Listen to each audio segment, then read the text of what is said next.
Postherpetic neuralgia is a nerve pain due to damage caused by the varicella-zoster virus. Typically, the neuralgia is confined to a dermatomic area of the skin, and follows an outbreak of herpes zoster, commonly known as shingles, in that same dermatomic area.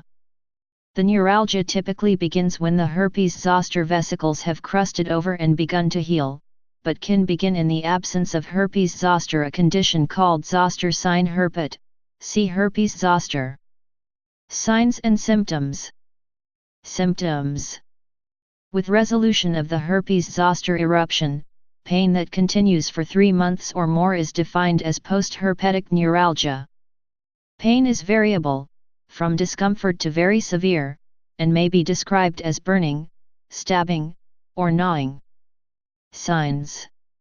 Area of previous herpes zoster may show evidence of cutaneous scarring. Sensation may be altered over the areas involved, in the form of either hypersensitivity or decreased sensation. In rare cases, the patient might also experience muscle weakness, tremor, or paralysis if the nerves involved also control muscle movement. Pathophysiology. Postherpetic neuralgia is thought to be due to nerve damage caused by herpes zoster. The damage causes nerves in the affected dermatomic area of the skin to send abnormal electrical signals to the brain. These signals may convey excruciating pain, and may persist or recur for months, years, or for life. A key factor in the neural plasticity underlying neuropathic pain is altered gene expression in sensory dorsal root ganglion neurons. Injury to sensory nerves induces neurochemical, physiological and anatomical modifications to afferent and central neurons, such as afferent terminal sprouting and inhibitory interneuron loss. Following nerve damage, NACL channel accumulation causes hyperexcitability, and downregulation of the TTX-resistant NAV1.8, sensory neuron-specific, SNS1, channel and upregulation of TTX-sensitive NAV1.3, brain type 3, and TRPV1 channels. These changes contribute to increased NMDA glutamate receptor-dependent excitability of spinal dorsal horn neurons and are restricted to the ipsilateral, injured, side. A combination of these factors could contribute to the neuropathic pain state of postherpetic neuralgia. Frequency. In the United States each year approximately 1 million individuals develop herpes zoster. Of those individuals approximately 10 to 18% develop postherpetic neuralgia.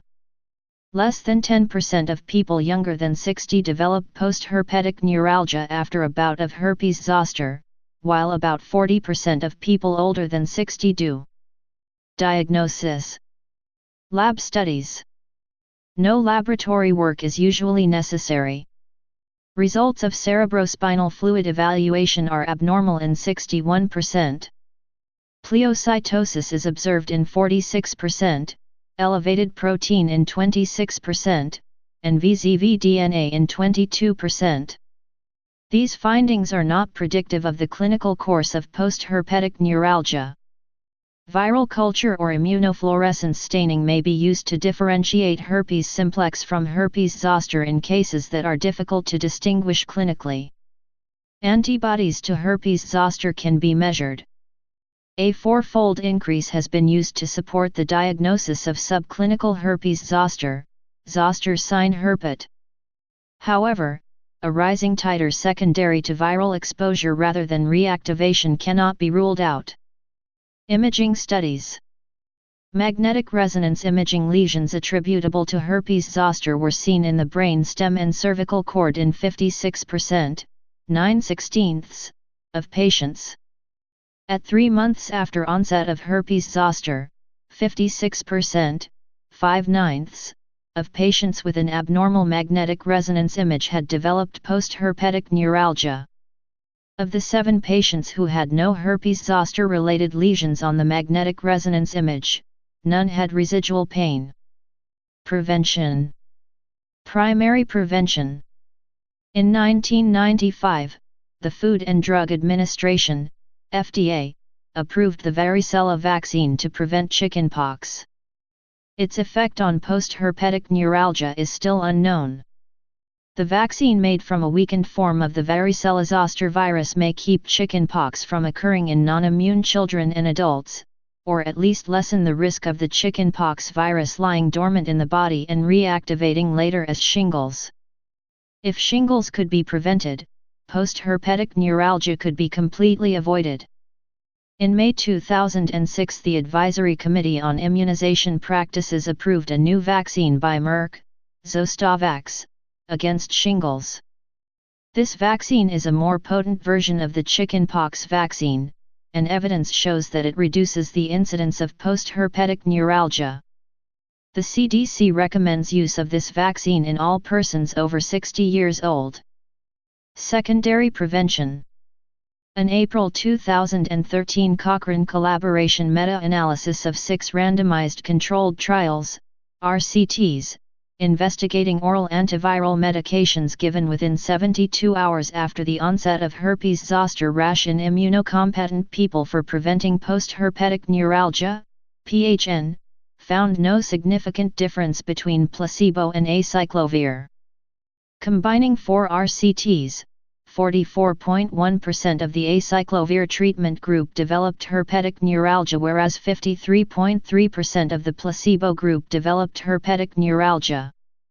Heterogeneity between the 4 RCTs was moderate, CHI2 equals 3.36, DF equals 2, P equals 0.19, I2 equals 40%. Additionally, there was no significant difference in preventing the incidence of PHN found in the 1 RCT included in the meta-analysis that compared placebo to pofamciclovir treatment within 72 hours of Hertz rash onset. Studies using valacyclovir treatment were not included in the meta-analysis. PHN was defined as pain at the site of the dermatomic rash at 120 days after the onset of rash, and incidence was evaluated at 1, 4, and 6 months after rash onset.